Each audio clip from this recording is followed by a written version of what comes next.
d'étranges sorcières, des chevaliers de l'espace et des geeks en pagaille.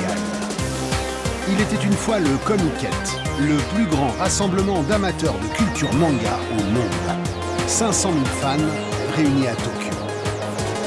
Et certains vont très loin dans l'amour des mondes virtuels.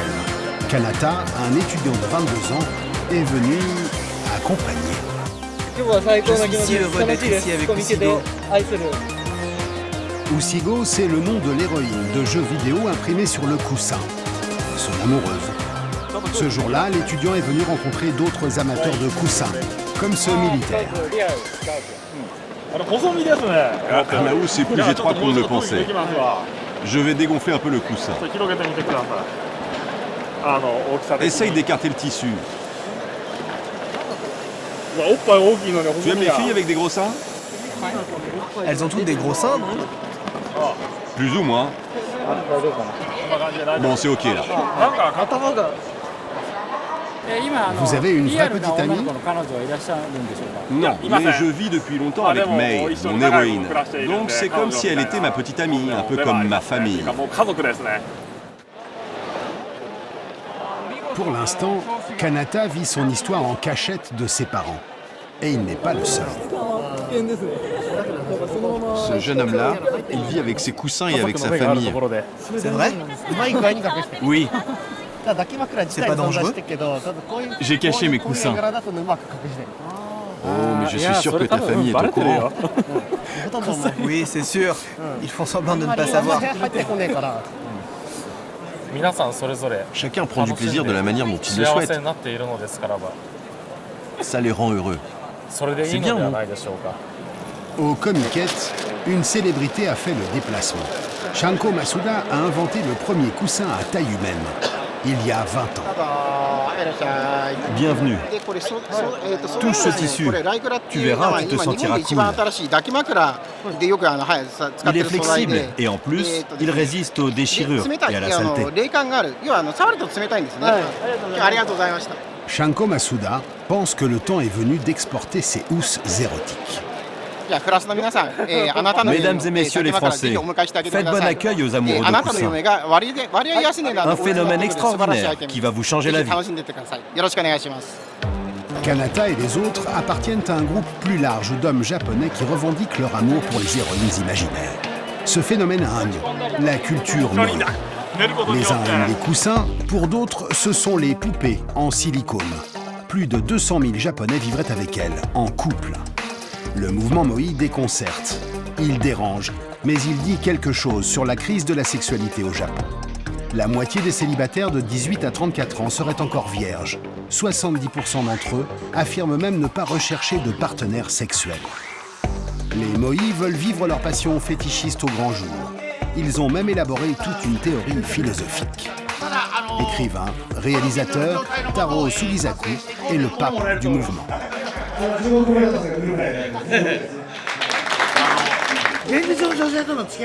Je pense qu'il y a un problème avec les rapports hommes-femmes dans la société japonaise contemporaine. Les hommes n'y trouvent pas leur compte.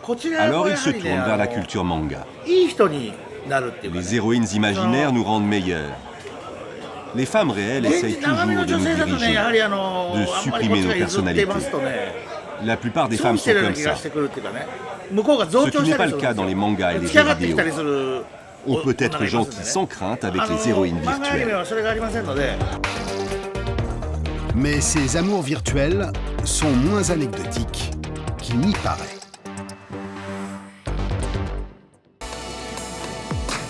Dans la banlieue de la capitale japonaise, la chambre de Kanata est un écrin consacré à sa passion. Posters, DVD, bandes dessinées, l'étudiant collectionne la jolie Usigo sur tout type de support.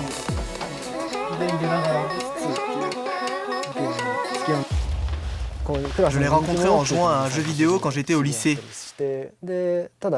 C'était l'héroïne la plus populaire dans ma classe. Très vite, on a commencé à sortir ensemble et à se parler librement. Je l'aime de tout mon cœur. Mais pourquoi est-elle nue? pour que je puisse la serrer contre moi la nuit, lorsqu'elle dort à côté de moi.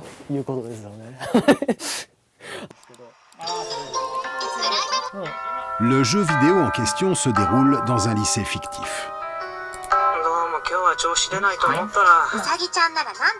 Je comprends ce que tu ressens. Usigo est la déléguée des élèves. Une étudiante modèle, très sexy. Mais ma chérie, tu rougis, regarde-toi. Mais non, c'est dans ton imagination. Dans cette scène, elle reçoit Kanata chez elle en compagnie de sa mère. La maman d'Usigo se moque d'elle. Kanata vient d'une province reculée du Japon. L'arrivée à Tokyo a été douloureuse. Pas facile de nouer des relations avec les étudiantes de la capitale. C'est difficile d'entamer une conversation avec des filles réelles, alors que dans le monde virtuel, les filles des jeux vidéo sont toujours très gentilles avec moi. Alors je m'entends mieux avec elles. Même si j'avais une vraie petite amie, je serais incapable d'abandonner le monde virtuel. Je veux cultiver cette relation. Je pense que j'aimerais Usigo toute ma vie. Si ma vraie petite amie est jalouse, alors ça va poser problème. Là, j'ai d'autres housses de coussins.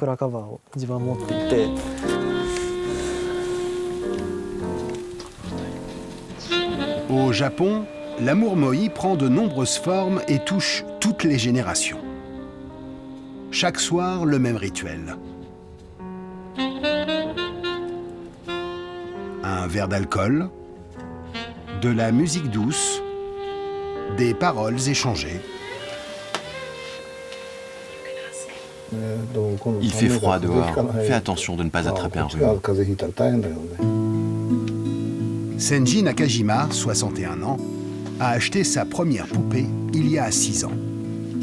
Lui aussi arrivait de province pour le travail, laissant épouse et enfants derrière lui. À l'origine, les figurines en silicone servaient d'accessoires sexuels, et puis c'est devenu une histoire d'amour. Ma femme dit qu'elle trouve les poupées jolies. Elle n'a pas l'air d'être jalouse. Mais je ne suis pas sûr de ce qu'elle pense vraiment. Les poupées ne sont pas données. 7 000 € pièce. Mais Senji Nakajima voit en elle la solution à bon nombre de problèmes qui touchent la société japonaise. Au Japon, les gens n'ont plus personne à qui parler, donc ils se parlent à eux-mêmes. C'est bon de pouvoir discuter avec quelqu'un, comme cette poupée. C'est bon pour la santé mentale. Remède à la solitude, à la morosité économique aussi. En 20 ans, la culture moi s'est normalisée sur l'archipel. Quartier de Akihabara, à Tokyo, le paradis des geeks et des fans d'amour virtuel. C'est ici que Kanata, l'étudiant, est venu chercher une nouvelle housse pour son coussin. Il trouvera finalement son bonheur, une nouvelle représentation de son amoureuse éternelle, Usigo. Je suis tellement heureux d'être tombé sur ce tissu.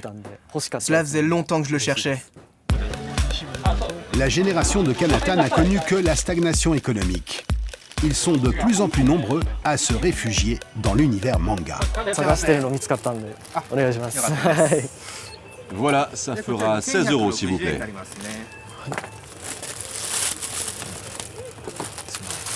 Merci. Dans quelques années, vous verrez ces coussins partout. Certains mois, on en vend 300 ou 400 par jour.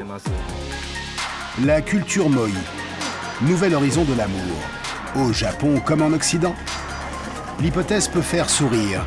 Et pourtant, en matière de technologie comme de sexualité, l'archipel a souvent un temps d'avance.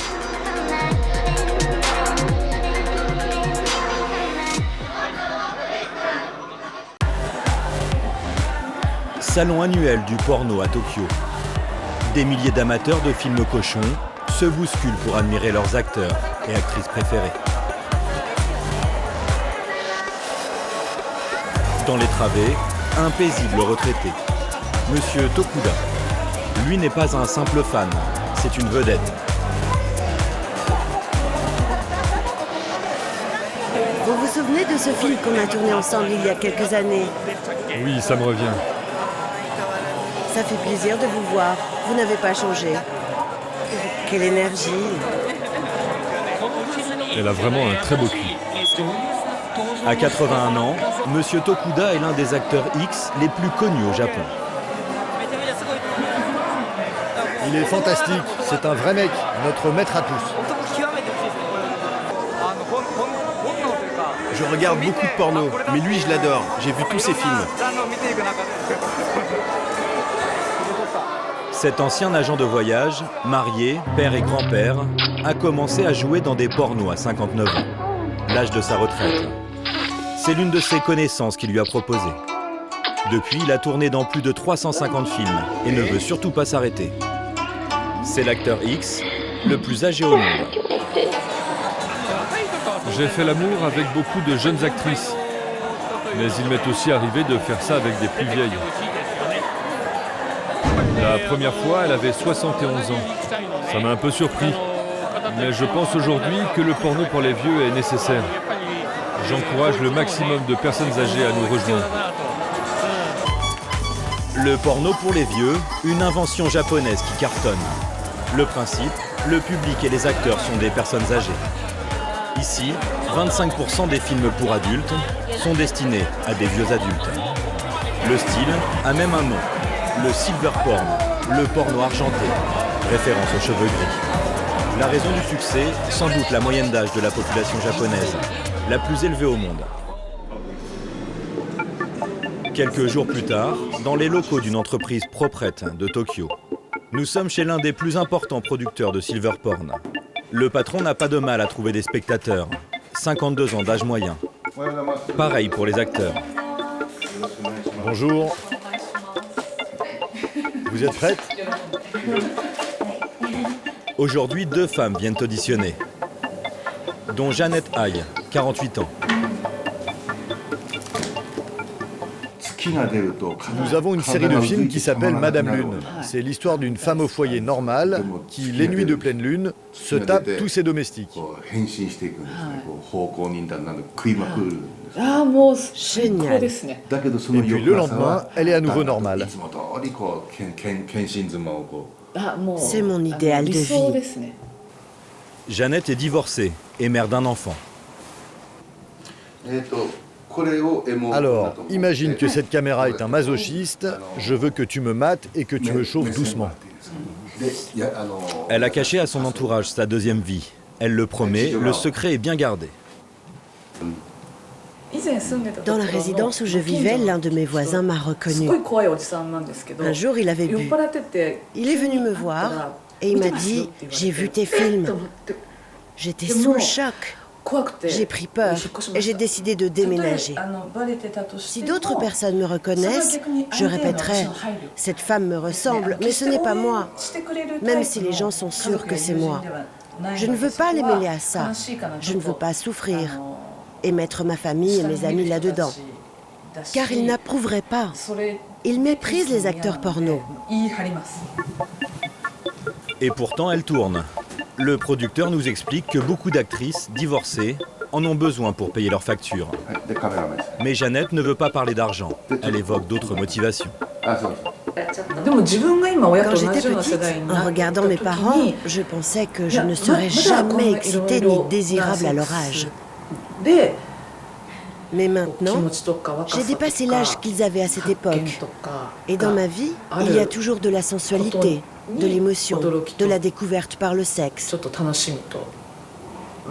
Je ne le dis pas à mes amis.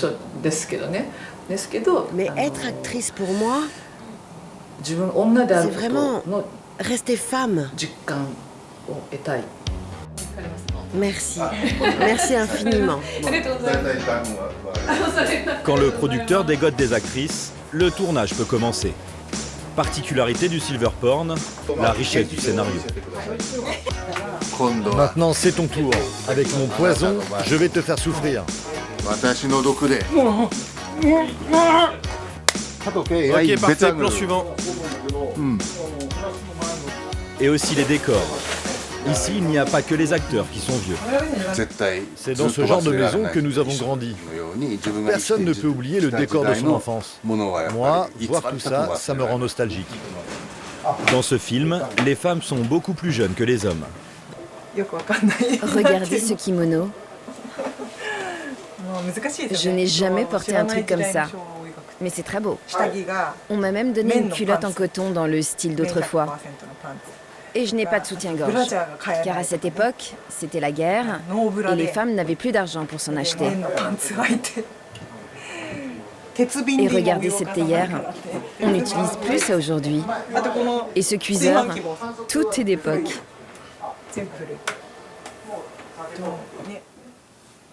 À côté du matériel d'époque, des personnages de messieurs plus ou moins vieux et plus ou moins nobles. Il y a le voyeur, par exemple. Et puis il y a Ruji Muriyama. Je suis le plus poilu des acteurs porno japonais. Le plus beau aussi.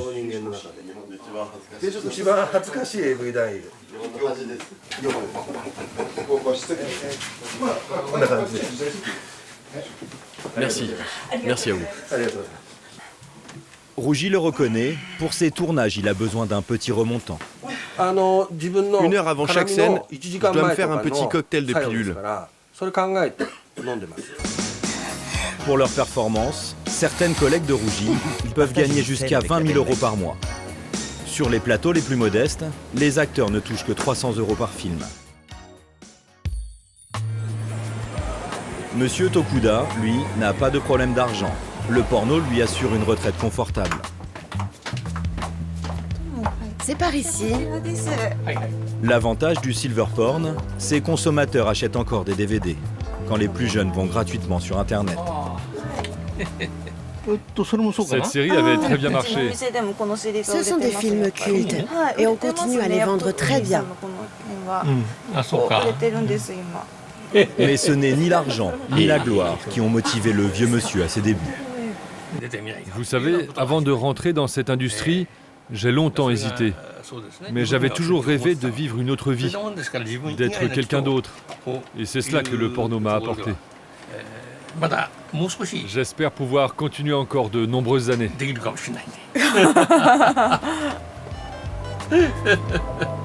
Le silver porn est promis à une longue vie. C'est le secteur du porno qui connaît la croissance la plus forte au Japon. Monsieur Tokuda, lui aussi, veut vivre vieux. Il assure vouloir tourner des films jusqu'à sa mort. C'est un grand jour pour Akiko Usui. Elle choisit son kimono de mariage. La séance d'essayage dure des heures, évidemment. Le blanc à fleurs, le rouge, non le violet, à moins que ce soit le noir à motif jaune. Je ne sais pas si je peux dire que je me sens spéciale ou si j'ai le premier rôle. Mais je n'ai pas tellement d'occasion d'être traitée comme ça. Je me sens juste heureuse. Akiko est totalement relookée pour son mariage. Kimono, nouvelle coiffure et tutti quanti. Il ne lui manque que le fiancé. En fait, tout ça c'est du flan. L'idée est de vivre les sensations d'un jour de mariage, même s'il n'y a pas tout ce qui va avec. Akiko a 38 ans, elle est célibataire depuis 10 ans et ne trouve pas de mari. Pas grave, au Japon on peut désormais se marier tout seul, et ça n'a pas l'air de déprimer l'intéressé. On n'a pas vraiment besoin d'avoir un fiancé. En fait, on peut s'amuser sans eux. Donc ça ne sert à rien de mettre de l'énergie dans la recherche d'un partenaire.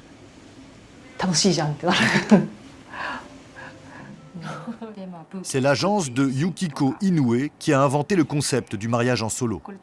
Depuis qu'elles sont petites, les Japonaises rêvent de porter une robe de mariée un jour.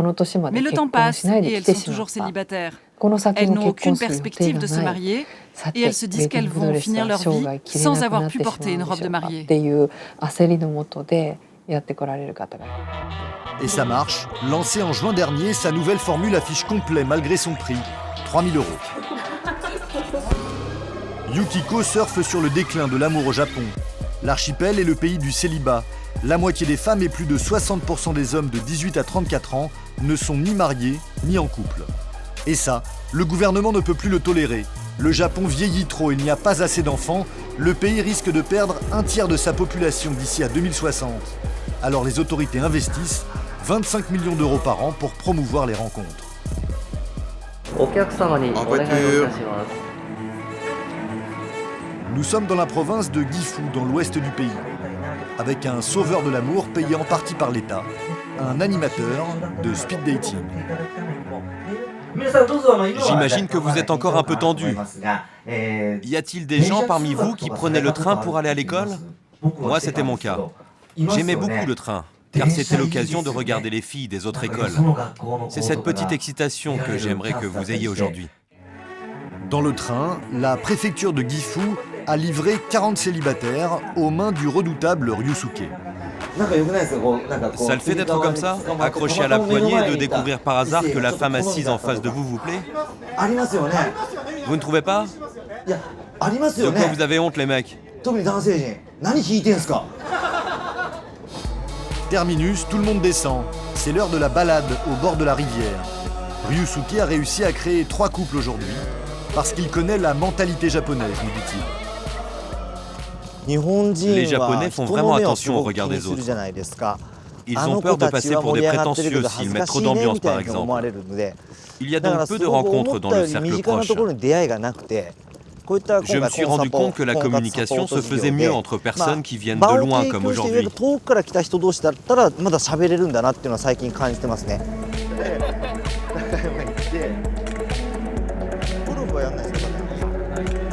Et pour les cas les plus difficiles, les autorités ont prévu l'artillerie lourde. À Tokyo, nous assistons à ce qu'on appelle ici un mashikon. C'est Cupidon version Godzilla. Un speed dating gigantesque où on peut manger, boire et plus si affinité. Aujourd'hui, 10 000 participants sont rassemblés pour cette grande foire de l'amour, comme Megumi et Shiori. Je fais parfois des rencontres par le biais d'amis qui me présentent quelqu'un. Mais de manière générale, je fais peu de rencontres au boulot. C'est pour ça que je viens ici pour trouver quelqu'un. Première étape pour ces 2 infirmières, coller un maximum d'informations sur l'étiquette qu'elles portent autour du cou. Par exemple, être l'aîné de la famille n'est pas un bon point car l'aîné s'occupe des vieux parents. Pas terrible pour draguer. Le groupe sanguin fait aussi partie des critères qui peuvent faire la différence. Avec le groupe sanguin, on peut deviner à peu près le caractère de la personne en question. Quand on se retrouve avec une personne du même groupe sanguin, le contact passe plus facilement. Elles partent en chasse. En 2 minutes, elles sont attrapées par une hôtesse. Il faut aller vite. Vous êtes bien 2 ce soir? Oui. Partons donc à la recherche de 2 hommes. Y a-t-il 2 hommes venus ensemble ce soir? Ah, j'en ai déjà trouvé! Je vous invite à faire connaissance, car c'est un lieu de discussion libre. Je mets les pieds dans le plat. Vous êtes sœurs jumelles? Pas du tout. Vous êtes sœurs alors? Pas du tout. Il va falloir faire mieux. Les participants n'ont que 2 heures pour scorer. L'événement est soutenu par le très sérieux groupe de parlementaires pour les rencontres amoureuses. Les députés ont même inventé une grosse peluche rose pour motiver les participants. Voici la mascotte Miaou-chan. C'est l'animal de compagnie de Cupidon. Elle est descendue au Japon pour chercher des cœurs en mal d'amour. Elles seront souvent dans des lieux comme ici qui fourmillent de cœurs à prendre pour rendre les gens heureux.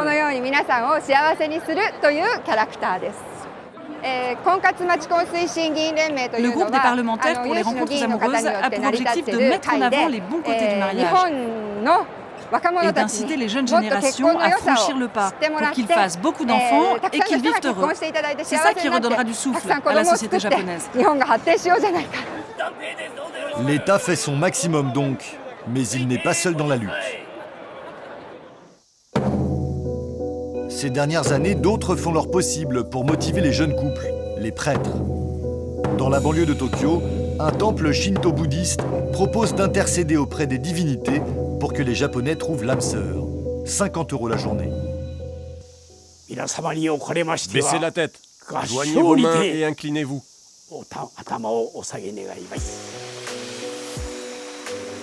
Ensuite, les participants prennent la route d'une cascade d'eau gelée.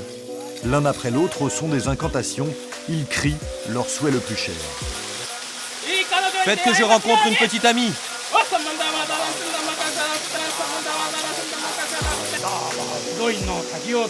Grâce à l'eau de la cascade, vous avez tous reçu le pouvoir du dieu Fudo Myo. Si Miao-chan la mascotte, le speed dating et même l'aide des dieux ne suffisent pas, il reste toujours le mariage en solo. Akiko pose dans une jolie forêt de bambou à Kyoto pour sa séance de photos toute seule. Ça n'aidera pas à repeupler le Japon, mais au moins, ça soutient l'économie locale.